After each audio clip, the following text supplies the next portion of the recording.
Amb 16 vots a favor, el Consell Comarcal del Vallès Oriental s'ha convertit en el primer de l'àrea metropolitana en adherir-se a l'Associació de Municipis per a la Independència.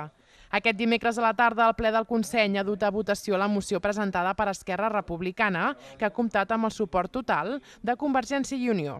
Ens sumem a aquesta majoria tant de municipis com de consells comarcals del país que han decidit unir-se per treballar a través del món local, a través de les institucions locals, dels ajuntaments i dels consells comarcals per la independència del país, per tant amb un objectiu molt clar i en aquest sentit molt contents de que nosaltres siguem el 27è Consell Comarcal, però també molt contents perquè som el primer Consell Comarcal d'àmbit territorial a adherir-nos a l'AMI.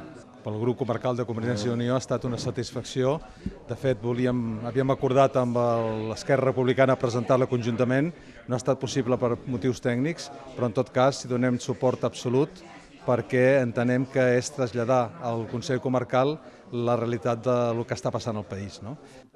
A més dels 10 vots a favor de Convergència i els 4 d'Esquerra, la moció ha comptat també amb el suport de 2 dels 4 consellers d'Iniciativa, ja que el partit els ha donat llibertat de vot.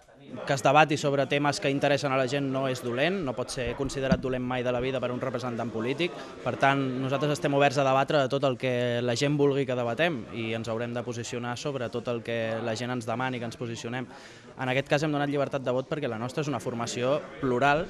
El PSC també ha donat llibertat de vot als seus consellers, un s'ha abstingut i els 9 restants han votat en contra de la moció.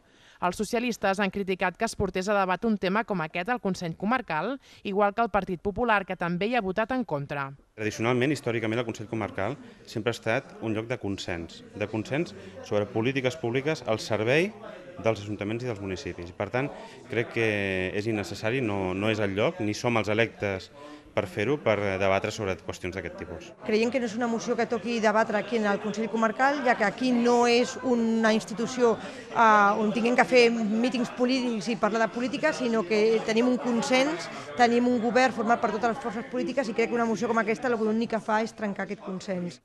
A banda d'aquest punt, el ple ha servit també per donar suport a la iniciativa legislativa popular a la dació en pagament, demanar al govern central que les persones desnonades no hagin de pagar les plusvàlues i mostrar el rebuig a l'increment del 70% de la tarifa de subministrament d'aigua d'Aigües Ter Llobregat.